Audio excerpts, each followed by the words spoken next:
कुछ शक नहीं कि नमाज बेहयाई और बुरी बातों से रोकती है,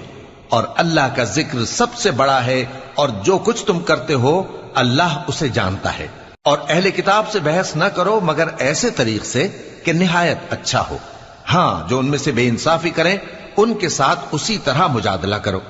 और कह दो कि जो किताब हम पर उतरी और जो किताबें तुम पर उतरी हम सब पर ईमान रखते हैं,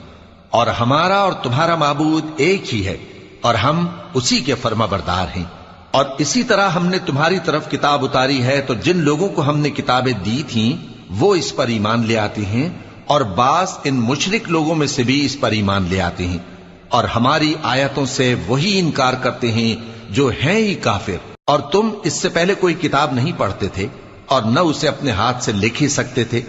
ऐसा होता तो अहले बातिल जरूर शक करते, बल्कि ये रोशन आयतें हैं जिन लोगों को इल्म दिया